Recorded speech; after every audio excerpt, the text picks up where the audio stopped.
boy. The Middle East is burning, Europe goes full satanic, and the American media is doubling down on their manufactured fake candidate, Kamala Harris. Folks, welcome. WND Live. We are on the air. It is Monday. We just had this weekend. Let's bring our panel in here and let's get this show rolling. Elizabeth, Joe, good to see you this weekend. Our first story here, we have to dive into this Kamala Harris manufactured business that's going on, because it is, all bets are off right now. Everything is, we went, 2 weeks ago, Kamala was a joke, and now she's the second coming. Over at WND.com, everybody, Joe has an article over there that's highlighting Ron DeSantis's appearance and his words. So why don't we watch that clip first, folks, and then Joe, we'll go to you to take us through the rest of this article here. But let's watch this Ron DeSantis clip. He was on Fox News. Well, I'll tell you, Maria, the Biden-Harris policies put the Democratic Party in a very precarious situation this election. And then the debate where they tried to do the basement for 3.5 years, and it was clear after that debate that was not going to happen. So the media really worked hard to push Biden out. And now what you see is all the arteries of the left, the corporate media, Hollywood, academia, they're using all the king's horses and all the king's men to try to put the Democratic Party back together again. And they have to whitewash Harris's background to be able to make her palpable to the American people. But I think we've all seen her. She's incredibly vapid, even more incredibly liberal, and she doesn't have any accomplishments. In fact, she owns all the policies of the Biden-Harris administration. She owns the border. She owns the inflation. She was there cheerleading that every day for the last 3.5 years. So I don't think it's going to work, but make no mistake about it. You are in for 100 days of massive gaslighting from the corporate press.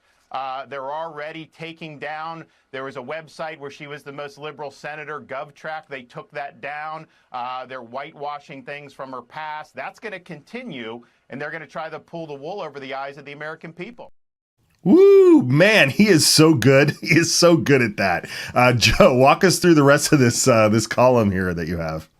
Well, Ron DeSantis, who is known as America's governor, yes, because of his popularity in what is perhaps the strongest Republican state in the union right now, he's pulling no punches and saying they have to whitewash her past because they have nothing else but deception. When I was in television years ago, we would often do a funny bit about just asking men on the street, who is the vice president of the United States? And very few could actually name who the VP was at any given time.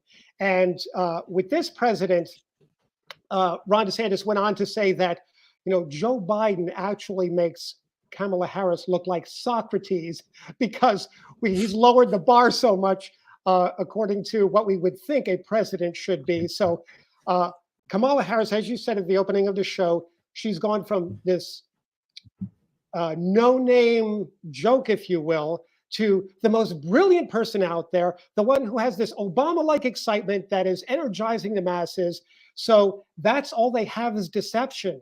It's lying. And as you heard the governor mention, GovTrack is erasing her previous history as the most liberal senator out there. So this is the standard playbook. Don't be surprised. Democrats lie and deceive. Yeah, Elizabeth, what do you think? The Democrat, this is their MO, right? They smoke and mirrors, right? The rapturousness, though, of it also lends the idea that these people truly believe or want to believe so badly in something that is patently untrue. If you're going to defend your husband or your wife, your kid, if you're going to defend something that you could be defending your country and actually kind of compromise on the truth because maybe it's existential and you're at an emotional point and you just will say anything, do anything to defend the indefensible or the untruth because you love this person, you love this idea, you so desperately believe that all things you believe and desire, every goal you have, your entire existence is dependent upon it. And, human beings lie Yes, and the corporate media is liar in chief, other than the father of lies. But with these people as well, you sense a rapture in the sense of, I've got to believe, Jesus is on that toast, believe anything. And so, yes, it's cynical. It's hideously untrue. It's a lie. And they will gaslight us until, the whole sky is lit up with gaslighting. Yes. But at the same time, there is a certain element of belief and also the willingness to lie in defense of what they believe is the good. They're good, and Yeah. justifies a means. Yeah. Yeah. Well, apparently it's not getting too far out. CNN went out into, did their, Joe, you mentioned man on the street. They went to do their little man on the street. And we caught this little bit of clip here. We posted it on X, I believe. But let's watch this short clip of CNN's encounter with some gentlemen out on the street.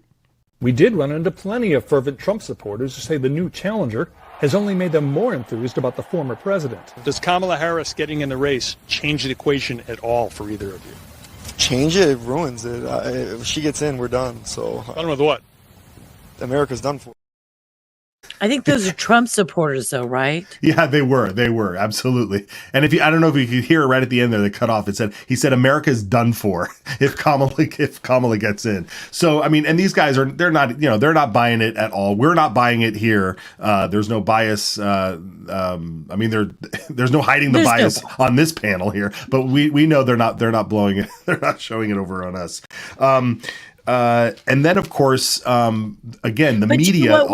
Go ahead. That is kind of an important point that he made, and this is one that I think is, there's several components to the support of Trump and to the attack that we must do upon Harris and her record and who she is, everything she represents.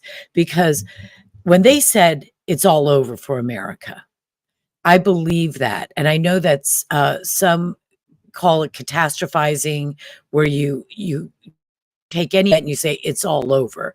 And, we've survived this long. But there is a point at which it is all over. I could get shot. I could get run over. I could have a lot of events, think it's all over. But at some point, I'm going to be 6 feet in the ground, and it will be. America is probably at that point. Kamala Harris, and they're going to soften the tone. And this disgusts me probably more than anything about politics, is when they change their message. They know they have to appeal to a certain so-called moderate voter. Kamala Harris is a totalitarian. She is a Marxist. She would be a dictator or a dictatoress and a czarina. And this is provable by all of the record of her words, everything that she's ever said. Anybody who can, with a straight face, say we should talk about banning, or the government should ban meat, that's a problem. But it's not about banning meat. It's not about banning plastic straws and certain kinds of light bulbs, the only kind I want to use, and internal combustion engines, and forcing people into COVID vaccinations. That my mother had a heart attack within like a week of getting her COVID back.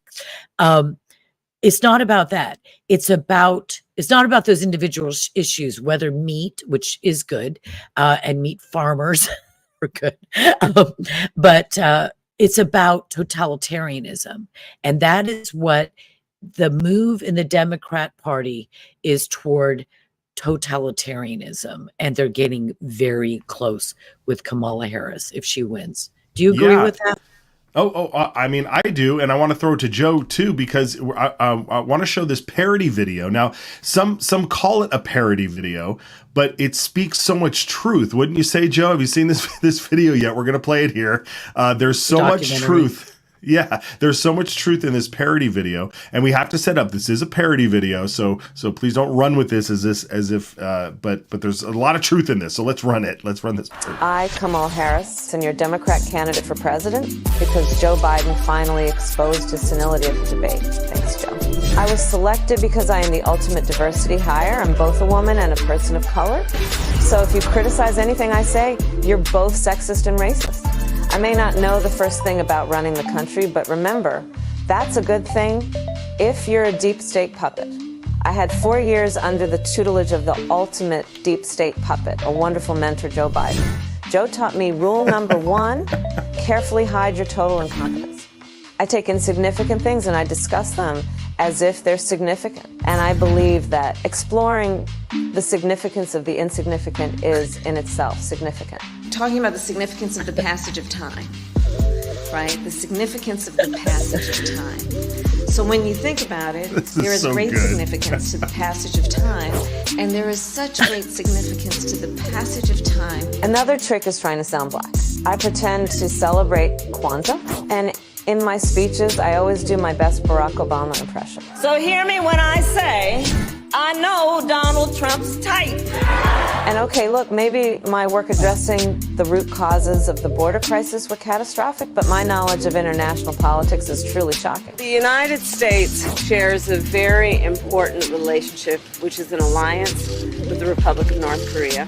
It is an alliance that is strong and enduring. And just remember, when voting this November, it is important to see what can be, unburdened by what has been. And by what has been, I mean Joe Biden. You think the country went to over the past 4 years? You ain't seen nothing yet. Oh, dear. That's Mr. Reagan, a YouTuber over there. He made that video, so kudos to him. Joe, what do you think? The next 4 years, we ain't seen nothing yet if she comes in, right? Absolutely. And, Jesse Waters last week said Kamala Harris is nothing more than Barack Obama in a dress. And that's exactly what we're dealing with here. She has no ideas of her own. Remember, nobody ever voted for her. She had to drop out of the last election cycle before any of the primaries happened because she had no support. Now she checked all the boxes magically, and now she's the leading candidate for the Democrats for this election. And let's just assume the disaster happens and she actually gets into office. It will be Barack Obama, his fourth term, if the current Biden-Harris term is his third term, it would be Barack Obama in charge again, and we would be in captivity. Spiritually speaking, God is about freedom and the devil is about captivity, holding people hostage. And that's what America would be. We'd be a bunch of hostages held to the captive whims of these tyrants. Yeah, that's a really good point, Joe. The fact that, I'm saying accurately that she is a totalitarian, but your comment that this would be the fourth term of Barack Obama is adds weight to it in a way because he is a totalitarian. And have you ever seen that quote of him being interviewed where they were asking, do you wish you could have another term? And he said, well, if I could, like in my basement in my jogging pants, my gym suit, and have a mic in the ear of that person and give them the lines. That's what he wants. And what I fear, besides they will be strong at home.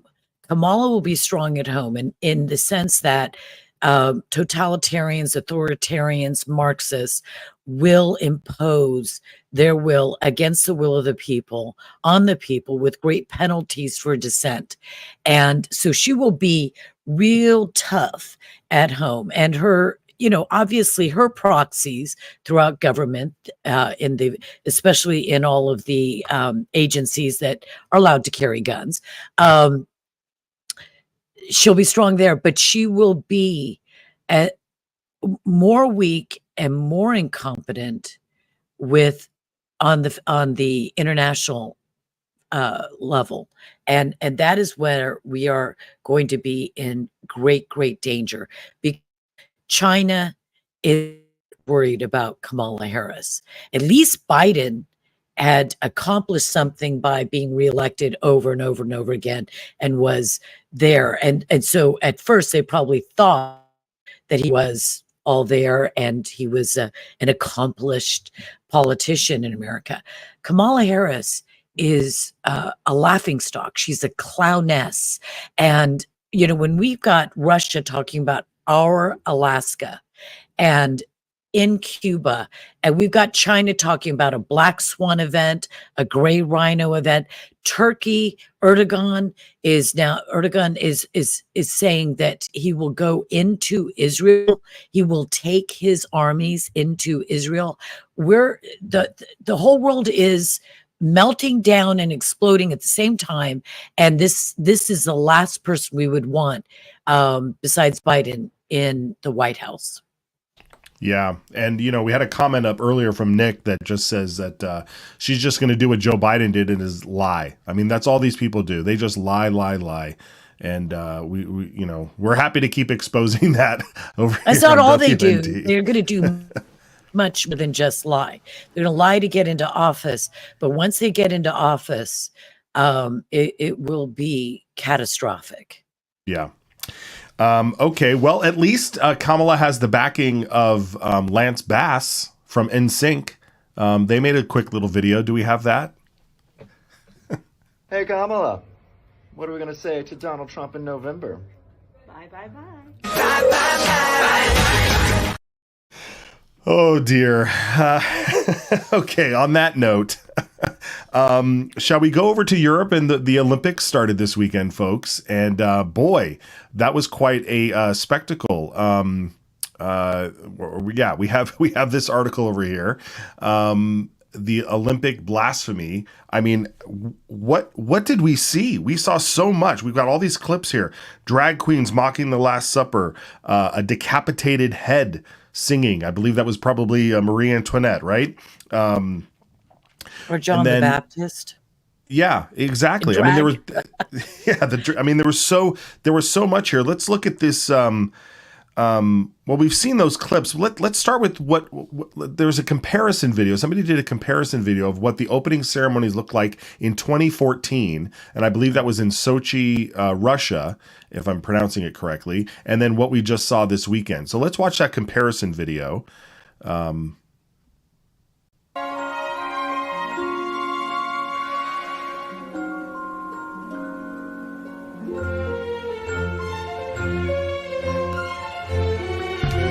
So you can clearly see above, beautiful Russian ballet, and I don't know what is happening on the bottom.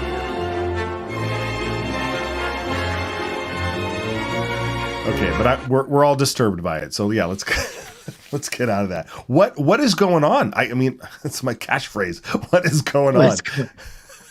Elizabeth, please. Joe, let Joe go. You know, satanic imagery and mocking the Last Supper or anything to do with the Bible is nothing new. We've seen Super Bowls in recent years with Beyonce doing all kinds of satanic and demonic imagery, and everyone has their 10 minutes of outrage. But I just want to point out the demonic imagery and the Satanism is with us 24/7. It's always here. Remember, we live in the land of knowledge of good and evil. God has both here present, and he's commanding us to choose what we want to go for. He, of course, commands us to choose life, but the people of the world who are not in tune with the Spirit of God, they automatically, because they're of the flesh, which is what the Olympics are, it's a celebration of the flesh. Who can pump the most iron, who can run the fastest? It's all about celebration of flesh. And you probably already know that the Olympics, the original Olympics, the athletes were naked.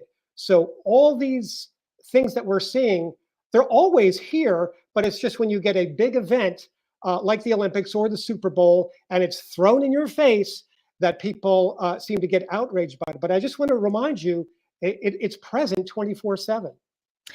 This is unique, though, I believe, at the Olympics. I don't, Matt, Joe, do you remember ever this kind of display of satanic imagery and mockery? I mean, it's been in the Super Bowl obviously it's every year at the Grammys. It's throughout our popular culture now, and especially of the elite. But isn't this unique on an international stage? I think so. I mean, I grew up in the 80s and the 90s, and it was it was like you looked forward to the Olympics. It was every 4 years or every 2 years, the winter to summer when they switched off. But it was, you would gather around for 2 weeks. You'd watch all the events. You'd watch all the ceremonies. You'd watch everybody walk in with the flags. You'd watch whatever country was hosting. You'd get to see what they were, the cultural impact or the historical significance that they've contributed to the world over the years. And I mean, private conversations with my wife noted here, we were debating whether or not we should even tune in live to this. And I'm so glad we didn't. I mean, we got duped on New Year's Eve. I don't know if anybody watched the ball drop on New Year's Eve when we were watching with our kids, and we were like, we're not gonna risk that with the Olympics. And sure enough, thankfully, we watched out of that. So we went outside and played our own games this weekend. My mother was sitting at our dining room table yesterday. She's 89 tomorrow. And I thought she was going to have a heart attack. I told her, okay, Mom, let's stop this conversation. She was so upset that this was going on. I remember watching Nadia Comaneci and Mary Lou Retner and, all of the obviously one's Russian, but I mean, the point is it's very wholesome, the Olympics. I don't watch the Olympics that much anymore. It's been many years. However, to be wholesome. Now, I know what you're saying, Joe, celebration of the flesh, but sports is, I'm not against sports. I know that, that organized sports, team sports, become aggressive to people, and that is not a good thing. But the Olympics used to have a wholesome environment, and this is like a sacrilege. It's desecration, and this is what it's about: the destruction of Western civilization, Judeo-Christian culture.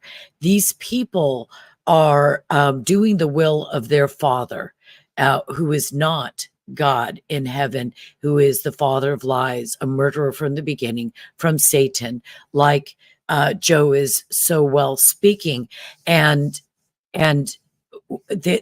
what they are doing is inserting like an anarchy and chaos, and it becomes a cognitive dissonance. I want you to think about this, kids, but even adults who are trying to process that this is supposed to be a family event. It's supposed to be a wholesome event, even though, all kinds of really nasty things have happened at the Olympics, but it's supposed to be wholesome.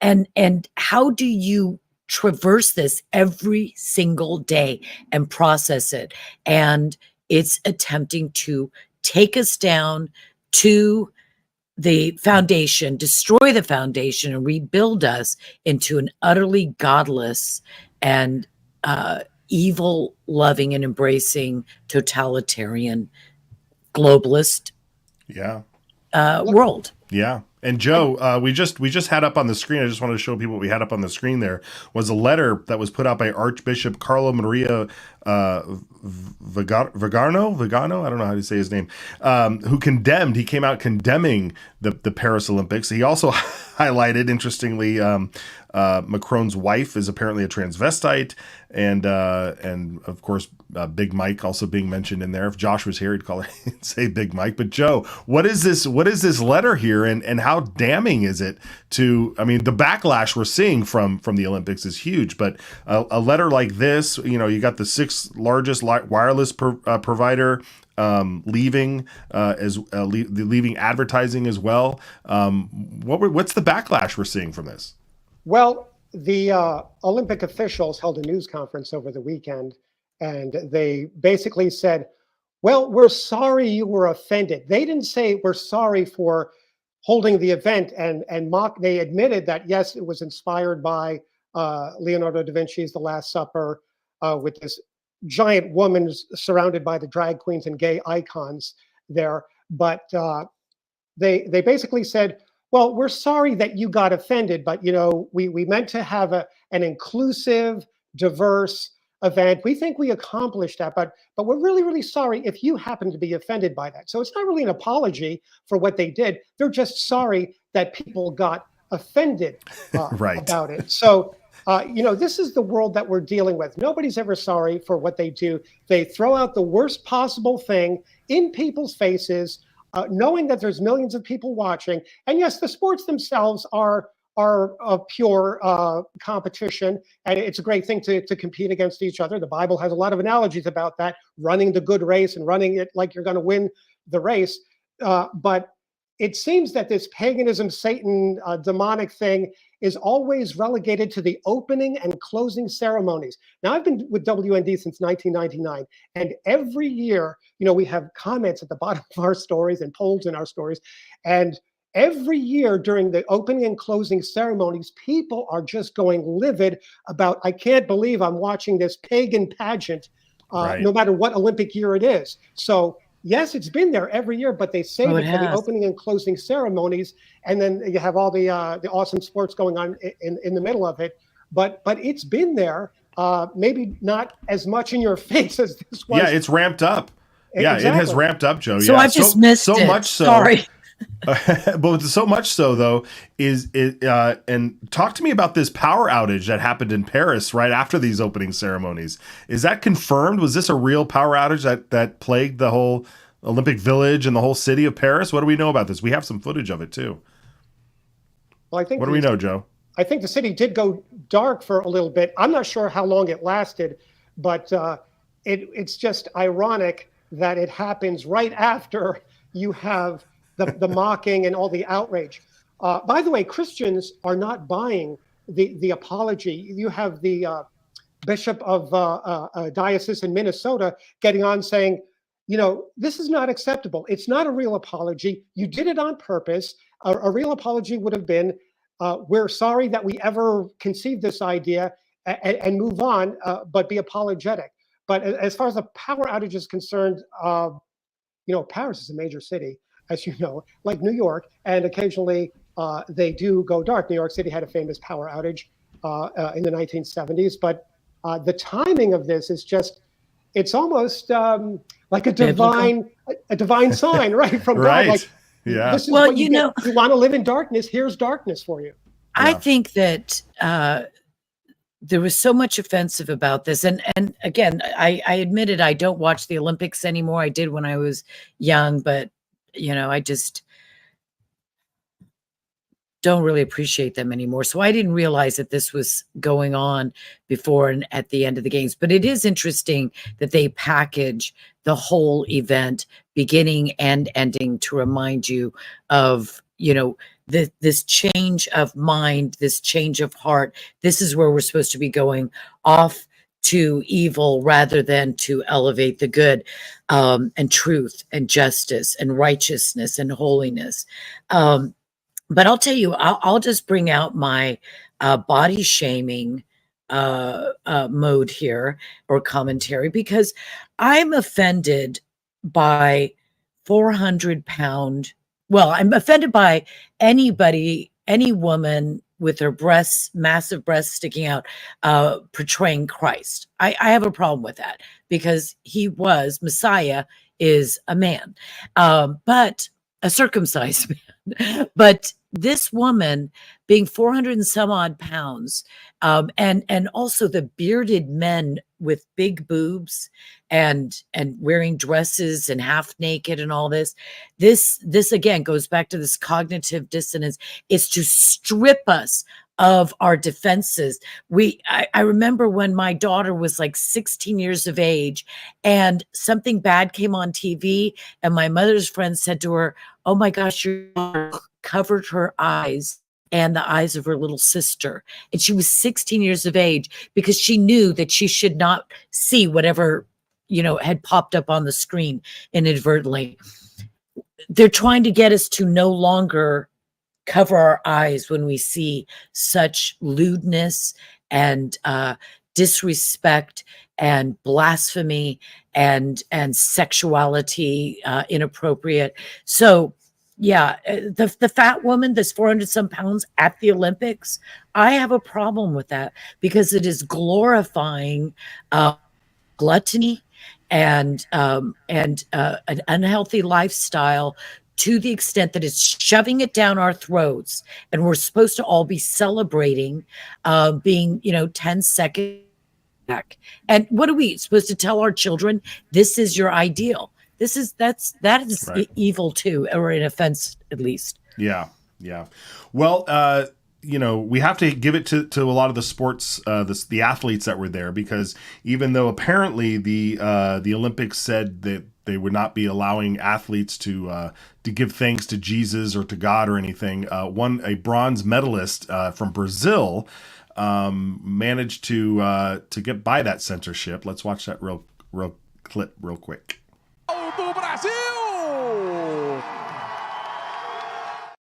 And for those who don't know sign language, she just said that Jesus is the way, the truth, and the light, which was really nice to see that. So how can they force people to, or expose people to this hideousness of their displays, and then tell athletes they cannot thank their Lord and Savior?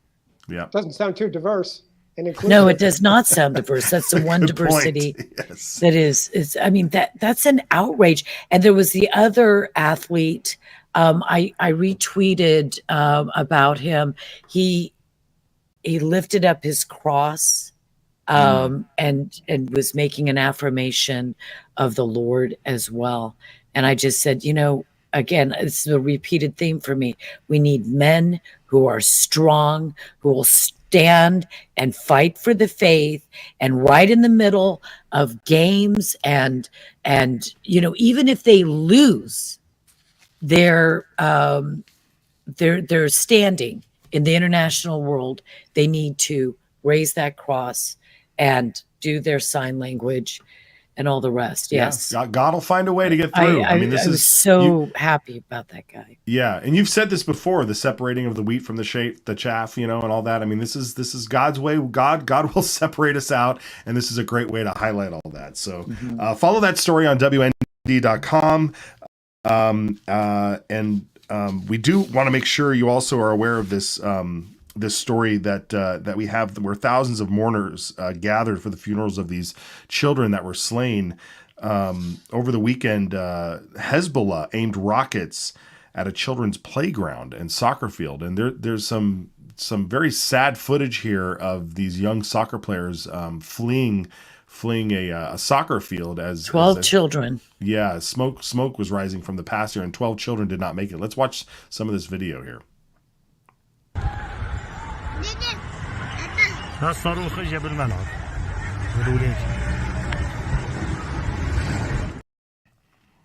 So Elizabeth, what do you know about this event down here that happened? This is again more horrible tragedies happening over there.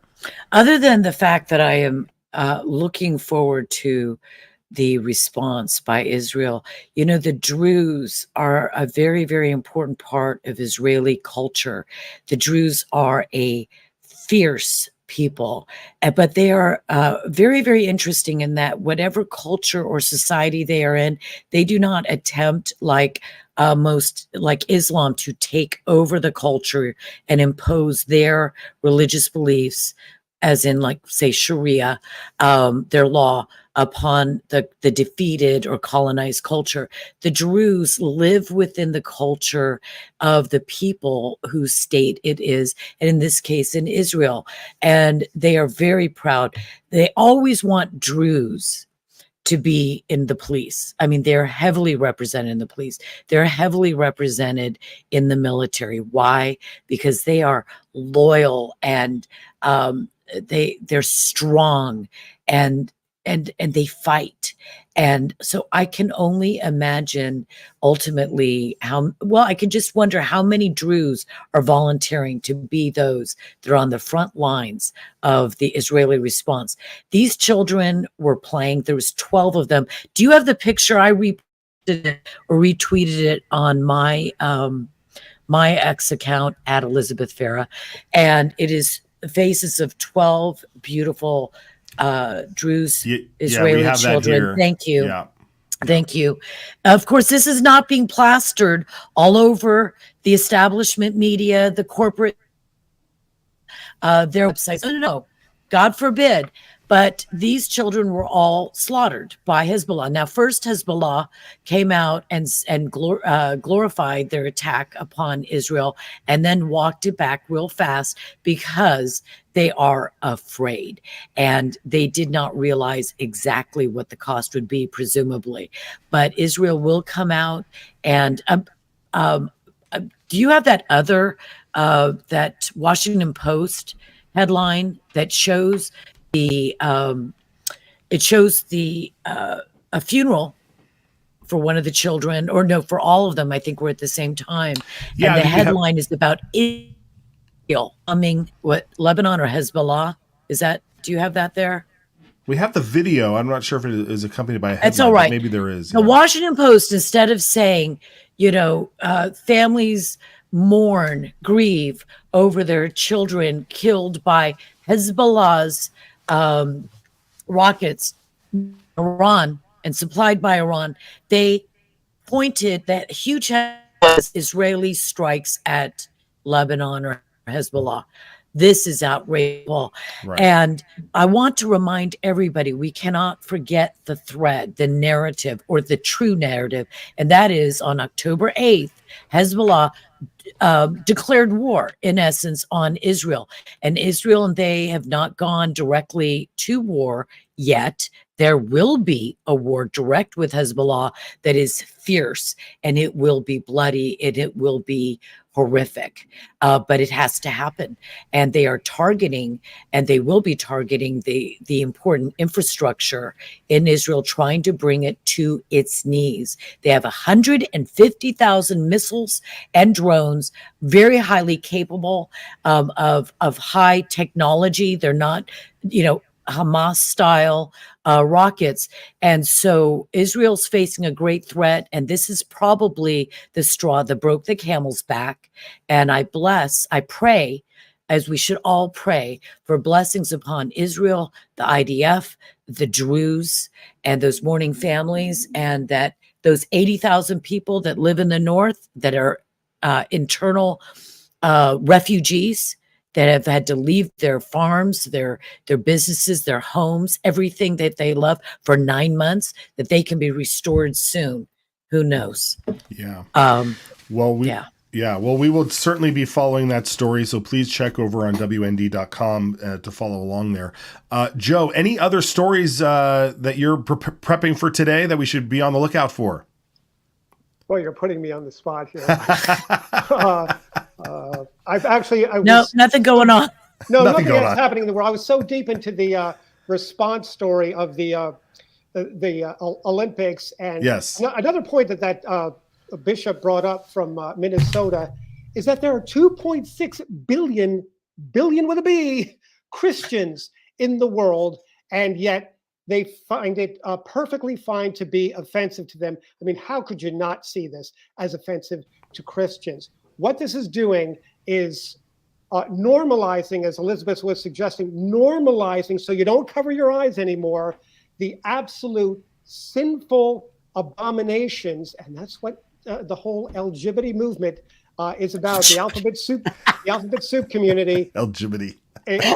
Is about. It's abomination, and promoting it abomination as something perfectly fine, just an alternative lifestyle. Hey, we're going to be us. But to those Christians out there, you're not included in the club, and we shouldn't want to be included in the club. But they're just going to keep throwing this garbage at us, and that's why there has to be pushback. We have to speak up against it. Otherwise, I'm sure you've all watched television recently, and even if you're watching your favorite show like Jeopardy or whatever, the commercials that come on are absolutely astonishing and stunning. It's like you do have to cover up your kids' and eyes just to make sure they don't see it, because they can't unsee what's being depicted on the screen. Yeah. Well, normalizing the lawlessness in America. Normalizing lawlessness. We used to be a nation that was founded on the rule of law.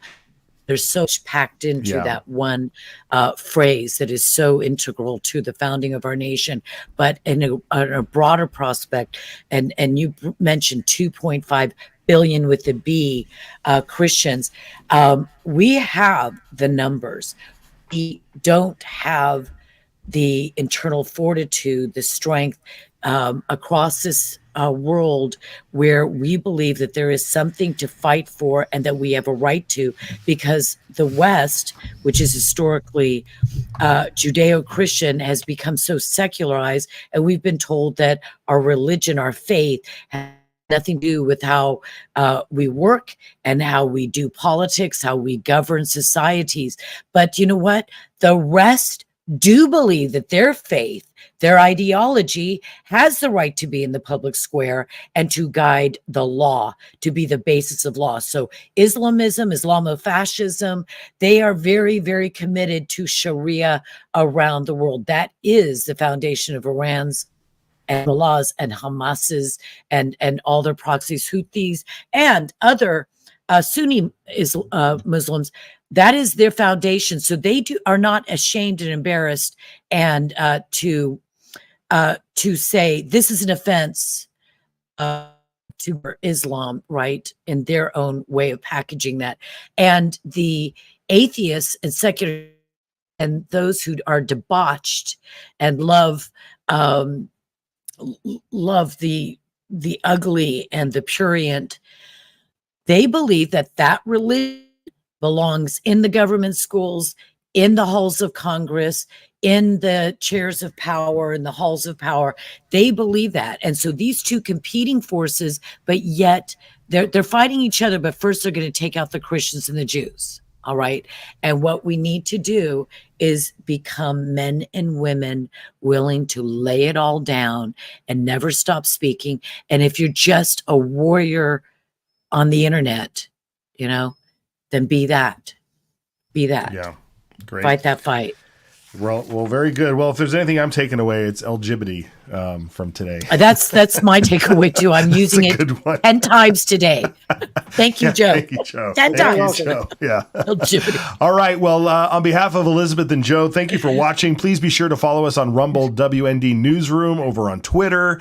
As Josh likes to say, censorship is coming. So even though you're on Facebook and YouTube, please have an account over at Rumble. Have an account on X. Make sure you're checking in over there. You're following, you're subscribing, you're hitting the alert button, and you're keeping track of all things happening. We are posting furiously over on X, and we'll continue to do so. All right, folks, we will see you here back on Wednesday. Today's Monday. We'll see you back on Wednesday. Yes. And with that, I hope you enjoy the rest of your afternoon or morning or wherever you are in the world. We'll see you next time. Take care.